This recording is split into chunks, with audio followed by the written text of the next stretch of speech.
If you would like to support this podcast, subscribing to the channel and sharing with others is a free way to do so.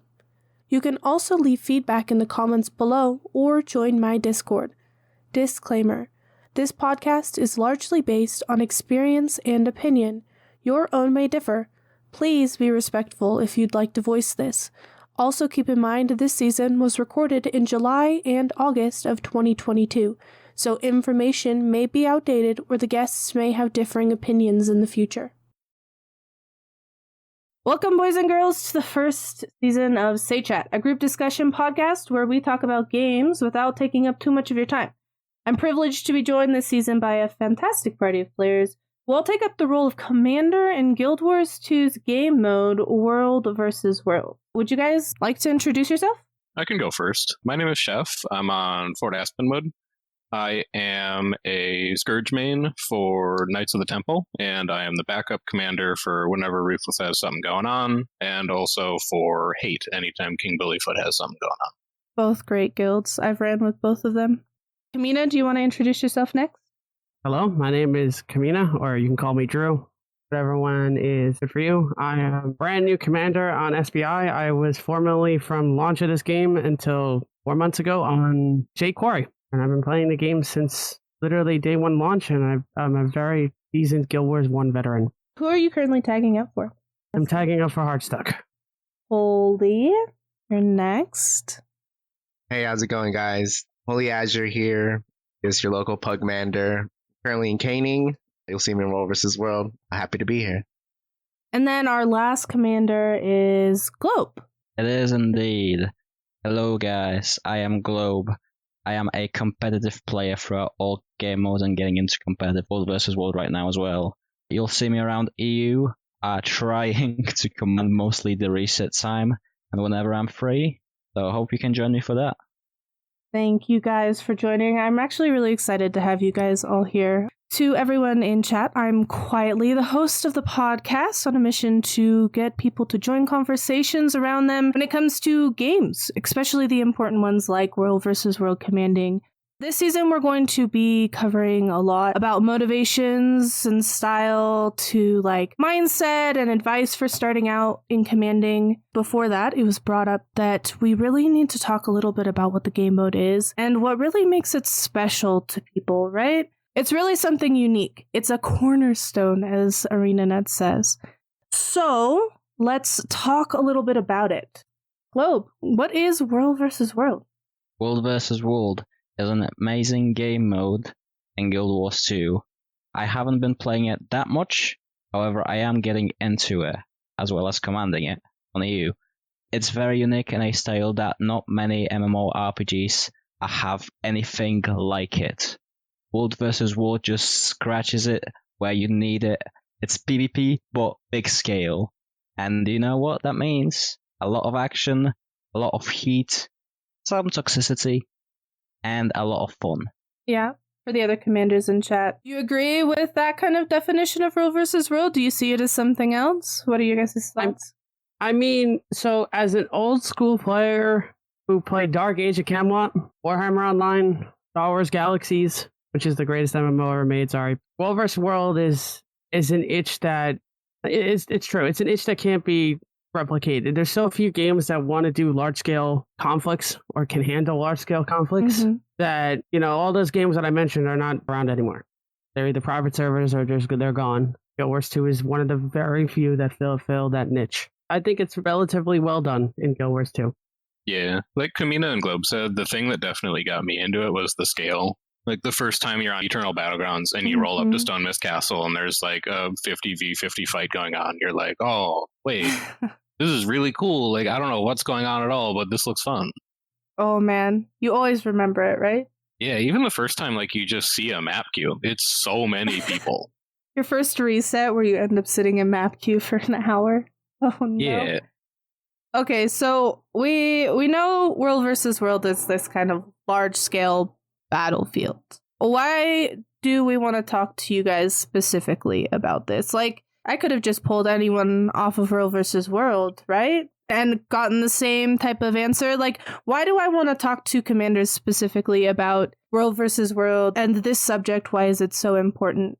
It's a game mode that's defined by the people who play it. And you might be like, well, sure, that's like all PvP. But there's a specific role that a commander plays in World v. World in terms of organizing a group, deciding who that group fights, deciding how that group fights, coordinating everyone else in the squad. That is, I think, pretty unique across a lot of different MMOs. Like, I played a lot of World of Warcraft when I was in college, high school, and my favorite battleground was Alterac Valley, probably because it's pretty similar to World v. World. But that's just kind of like everyone doing their own thing. And so the organization and the personality and the character of the commanders, the people who are leading these squads and dictating these fights, is really interesting to me from like a community perspective and from a social perspective for World v. World. Yeah. Holly, what are your thoughts on that? Why would I talk to commanders? Do you agree with Sheff? Yeah, commanders are the driving force. They play a large role in the World versus World community because honestly, new players, they get into the World versus World realms and they don't know what to do. There's no tutorial. So I guess in a way, the commanders are the tutorial. They are there to teach people, and it's also a signal for players to like rally up.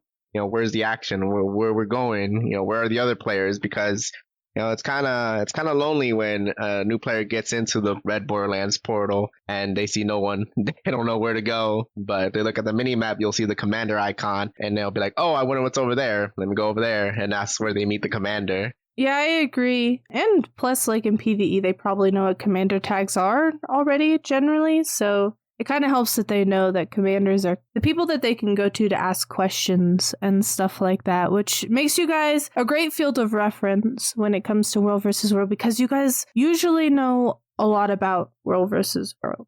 That's my general opinion, though. You guys are generally very knowledgeable. You know how the map works, all the mechanics. You can help guide people, which is your role.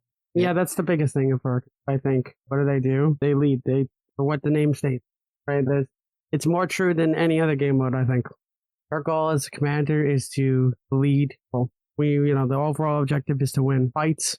If that's for points, whatever you're going for, that's what, what you're going out there for. That's what you're tagging them for. That's what you're trying to help everybody. At least that's how I view it. Yeah, it's a good way to view it. Especially because, people need it. Like Azure said, there's no tutorial. So they're kind of just thrown in, and you guys are kind of the guiding light. And I know you guys put a lot of time into commanding, getting better, finding motivation and individuality. Like, for a lot of players, it's like, oh my gosh, there's so much time that goes into it. I don't have the time. Like, why do you guys put so much time into commanding for the World versus World community? What makes it so great that you just want to keep doing this and helping people out and being a commander? So for me, World v. World commanding, I personally think it's like the best game mode in all of Guild Wars 2. It tops PvE and PvP. That's just my opinion. But as far as committing a lot of time to it, nurturing the World v. World community and other players, it's not really a lot of time because World v. World is like a mode you can just go in and out. You don't have to queue up for it like in PvP. And unless it's reset. Yeah, unless it's reset. True. And the squad limitations, like for example, for dungeons, like you can only take 5 people. For fractals, you can only take 5 people. For raids, you can only take 10 people. But for World versus World, that limitation is removed. So that's really a great thing for the game mode and for players. More people can get involved. World versus World is essentially a community-driven game mode. The reason why I'm so involved in World versus World is because it's fun. It's fun playing with other players. The more players I can play with, the better. And even beyond that, in terms of like the squad size, there's productive things that you can do with a group of like 5 people in World v. World, and there's productive things that you can do with a squad of 50 in World v. World. If you're like, in a one-on-one fight, the larger group is going to hold an advantage, but there's other groups around that you can coordinate with as well, and there's different size groups running around. So you can kind of find content that matches the size of your own group, whatever group that might be. So it's more sandbox-ish, is what you're saying? Yeah, it's Yeah. sandbox-ish, and all the content is kind of like player-driven rather than, NPC server-side driven, which makes it more interesting because it's changing over time. You're not just fighting like the same Icebreed construct week in and week out. There's different groups trying different stuff. People are joining, people are leaving, new groups are forming, old groups are disbanding. So it's this constantly changing landscape of who else is out there and who do you get to play against. Yeah, and you say that it doesn't take a lot of time for that because of the fluidity of things. Like, you can go in whenever and spend however much time you want, and it'll be okay type thing. Yeah, I mean, it takes time to get good, and we'll probably touch on that later in the series, but it's really forgiving to just kind of like hop into World v World with a build that's okay and like press buttons and see numbers pop up. There's a really high skill ceiling associated with the game mode, but the barrier to entry is pretty low. Globe, I know that you have time restrictions and stuff like that personally. Do you feel the same way as the others? Like, it doesn't really take that much time? I know that when you tag up personally, it has to be on like reset, or if your real life doesn't demand it elsewhere. Like, what are your thoughts on this? I'd like to know.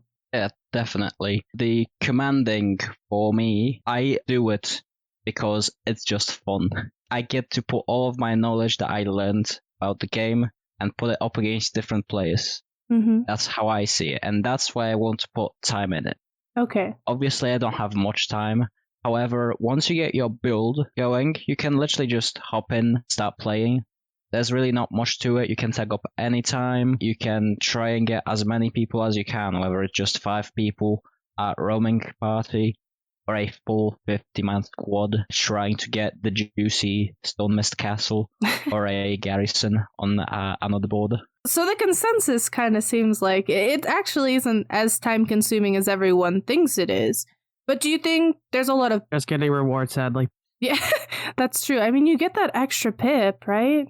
From tagging up public? Yeah, just, you have to play, what is the number? I might botch this. I think it's like 16 hours in total to get diamond chest complete. Something at the end of the week. That. Yeah, depending on your rank, because you get more pips per rank, right? Yeah, especially if you're starting out. So it's the reward system, ain't it? Please help us. But do you think there's a lot of back work that goes into World vs. Worlds? Just general World vs. World, I guess. Like Globe mentioned, getting your build ready. Like, how much do you think players actually need to prep to get into World vs. World? And then how much do they need to prep to step from World vs. World, just regular player, into commanding? Like, is there a lot of busy work that goes in between that? Like, do you need a lot of knowledge? Do you need to spend a bunch of time learning these things like tactics and siege spots and stuff like that? Or could you just tag up and it really doesn't matter and you just learn as you go type thing? That's going to be really dependent on a lot of factors. So, like, you can't go into the mode with, whatever you want. Mm-hmm. You can even go in with your PvE builds, but you're going to have problems.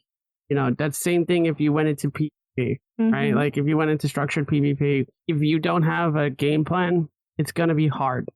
True. And you're going to die a lot. That's something that, like, people need to know, especially, is that you could die a lot in World v World. It's not a time where you don't die. Even the best players die. But you should have that concept of what you want to do before you start, but anybody can jump in. Just know that they're, have to learn. Just like if you learn, what's the best build for raiding, there are best builds for World v World. There's good classes, there's meta classes, there's things that we as commanders want and look for that will help. There's roaming builds, there's all these different things. So my best advice is to look up what you can for the resources that we have online, podcasts or Hardstock or whatever, you want to use for it. So you have the least trouble getting in, because no one wants to come into a game mode and then die over and over and over. It's true. It's true. Fun. Yeah. So I can definitely relate to that a lot, since I remember back when I was starting out 3 or 2 years ago, somewhere around that border, I was like, oh, World vs. World, I wonder what that is.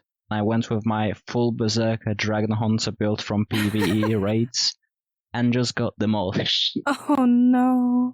You can imagine that I got a bit heart-stricken by that, especially because the person that kept killing me was a Chronomancer, like another one-shot build. Oh no. Right, first of all, whatever you do, do not get discouraged. That's what I tell everyone, no matter what the game mode is. You have to lose to be able to learn and win. Yes. Same goes here, though. That is incredibly important because it's one of those things that I see it a lot when I command. I see a lot of people get motivated when we wipe, lose, right? I get it. No one wants to keep dying over and over again. You wouldn't want to die over and over unless you're progressing on something. But it's PvP, where you're not facing against NPC, facing against good people or who want or who play this on a daily basis. Don't get discouraged. You'll get to that point as long as you keep practicing. Again, even the best die. I die literally all the time on stream. You can watch me. No, I don't get discouraged by it. It is what it is. Yeah, it's true. You got to have your own level of motivation. We are actually going to be talking about that in another episode in this series. So I'm actually going to stick a pin in the whole motivation thing. And I'm going to kind of pivot the conversation over to, we know World vs. World is this large-scale PvP, but what makes it different? A lot of us mention that it scratches an itch that nothing else has really been able to fill. When New World came out, we were hoping New World would scratch the itch, Battlegrounds, I think it's called, and WoW. I don't know how to pronounce the ESO one. Cyrodiil? Cyrodiil. They have all of these different forms of World vs. World, but whenever World vs. World players go over and play those, they always end up coming back. Like every time that I've heard, I tried out New World, it didn't scratch the itch that World vs. World scratches. I'd like to know from your guys' perspective, what do you think it is? In my opinion, it is definitely the fact that Guild Wars 2 has probably the best combat system there is. Yo, you stole my answer. Yeah, I knew, that's why I talked first. But yeah. So I'm going to piggyback off of this. Like I said earlier, I played almost all of these. I played Warhammer Online, which the entire game is literally just World v. World and structured PvP. That's the entire game. Star Wars Galaxies is a sandbox that back in the day was a huge, big, open world, giant PvP. There was very little, unless you were hunting and grinding, PvE, right? I played a lot of Dark Age of Camelot, like the birthplace of World v. World. The one thing that Guild Wars gets out of all those games, even playing ESO, which I'm not the biggest fan of at all, is its combat. That is what separates this from all of the other games. It's what basically why people who play those games that I mentioned, like the old ones, unless they're playing them because, nostalgia, come back and play this or, interested in this. I've gotten a lot of people to play the game who played those games who were interested. It might not do everything perfectly or the best. I think that there's definitely improvements that could be made, which I think we'll talk about in future episodes. And there's so few little differences, and it just feels fresh. And the combat always makes it interesting because it's extremely skill-based. You never have to worry about, I got outgeared and lost. Like, it's true. WoW Battleground back in the day. It's so comforting to know and skillful when playing this that this really isn't another game mode like it. Even the closest competitor, ESO, doesn't even hold a candle. That actually brings up an interesting question that we are going to cover in another episode in the season, but I'd like to know just brief thoughts on combat is huge, right? That brings up the question of metas and certain classes dominating the metas, and whether you guys think that makes World versus World stale. I mean, the meta's the meta. That's the best choice, optimized, right? But you can still play other things and you'd still get good results, just not the best results. Do you think that kind of takes away from the combat style, just having things that are so dominant? Or do you think it's still fluid, it's still fun, you can still change things around and stuff like that? I think it definitely takes something away from it. But for people who don't play Guild Wars and are like, why is the combat so good? What's so special about it? It's really fluid in a way that's not class dependent. So there's only so much that balance patches do. Almost all of your skills in Guild Wars can be cast while moving. So movement and positioning is heavily prioritized in the game mode. And every class also has access to at least one dodge, which gives you evade frames while you're dodging. So you have the ability to ignore damage as long as you can anticipate it and you're ready to dodge reactionarily. And that exists in PvE, but you don't need to dodge on a fight like Tequaddle to live the same way that you need to dodge in a world versus world fight to live. And so a large portion of the skill gap and a large portion of what separates good players from bad players in World v World isn't necessarily tied to your class. That's an aspect of it. But the other aspect is situational awareness, reaction time, and being able to anticipate what enemy groups are going to do. And I think that also makes it really compelling, is that those are elements of the game mode that are not tied to your class, but they're tied to your experience as a player in the game. It changes the game in general. I know a lot of people who play Guild Wars 2 in general say, man, the combat, you just can't beat it. And I've tried other MMOs and stuff like that, but I've always ended up coming back to Guild Wars 2 simply because of the combat, and World vs. World simply because of the combat. So yeah, I can definitely agree that it is what makes it so different and so, I don't know the word for it. I don't want to say fluid again, but it definitely has a flow that just the other MMOs that are like this, they don't have. And I do want to say that combat is a big part of it, but the other thing that makes the game mode interesting is that it's full of a bunch of really old players who have been playing for a really long time and know a lot about all the other old players who have been playing for a really long time. That's true. And so showing up for the community and, you know, hearing people talk about like, oh, you remember that time like a couple years ago that we were fighting in this spot and so commander did X, man, and we just like bombed the hell out of him. That was crazy. Like having those stories and having that kind of narrative, that, not to get like too intellectual with it, but that shared history of World v World, it's true, is also a really interesting element of the game mode. And I honestly, like, if I wasn't in a group that was fun to hang out with and had a lot of those stories to tell, I don't know that I would play World versus World as much or at all as, you know, having that community. Yeah, you definitely do need to have the community, which we are dedicating a full episode to, talking about community attitudes and stuff like that, and the differences, and finding your group that you really click with and stuff like that. But we are getting close to 30 minutes for this episode, and I don't want to go over 30 minutes. If I don't have to, we can go over a little bit. But do you guys have any closing statements that you want to make before I tie things off and let the chat go? Or yeah, I mean, we've got an episode for this later on, but I think, you know, given that we're kind of like introducing the game mode and maybe someone is hearing this and they're like, oh, Guild Wars 2 is like free to play and I could just like hop into World v World right now. It sounds kind of interesting. What's like your number one reason? And this is like, you know, a prompt to the rest of the panel here. Why should someone like, you know, try out Guild Wars and hop into World v World and see what it's about? What's the good question? What's the one main draw if you had to, you know, crystallize all that stuff down? With one word, I can definitely say community.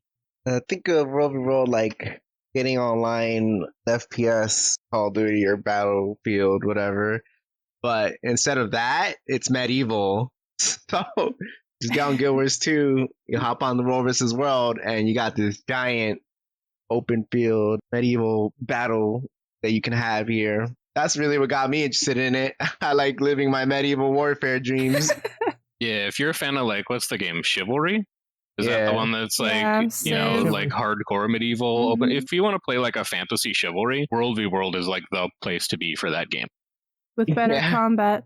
With better combat.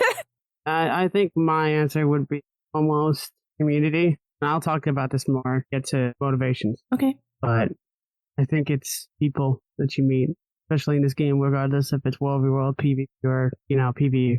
It's people is what really makes this game shine, regardless of what you do. And the good people that you meet always and far outweigh the bad. And there's some incredible people that I've been playing. I recommend everyone to give it a shot. And if you ever need help, I will gladly help you in it. I think that goes for all of us. Yeah, actually, that's a good place. If you guys want to plug any social medias, I will be leaving them in the description below if you guys are listening on YouTube. So you can always click and talk to any of the people on the panel for this season. But do you guys want to just throw out where they can find you really quick, and then we'll let them all go? So yeah, my Twitch is what I primarily stream on, is just Kahmeena, which is just KAH space MENA. I stream every weekday from 11 to 4 p.m. Eastern Standard Time. I'm trying to extend it either by starting earlier or going later, and either eventually, whenever this comes out, we start doing EU as well. But if you ever need help or want anything or questions, please come in if you need me, or just message me on Discord, which is just Kahmeena, just without the space. I will gladly help anybody who needs help. It's my mission, make people happy and make them have a sense of, friends and community. Yeah. Find me on twitch.tv/Azure Avocado, or you can send me in-game mail, noxt.9578. I'm in Caning server. You'll see me type in team chat or map chat round. You can find me at SHEFFPLAYSGAMES on Twitch. It's a weird spelling, so check the show notes, and you can definitely find me in team chat anytime. Okay, Globe, you're last, my friend. You can find me on the Hardstock Discord, which quietly is also gonna leave down below. Oh, yeah, I will. I'll leave it in the show notes. Indeed. You can find me there as Globe, just standard, or you can send me an in-game mail with TheGlobalLegend.3754. And I'm not streaming it yet, but stay tuned because I will start soon.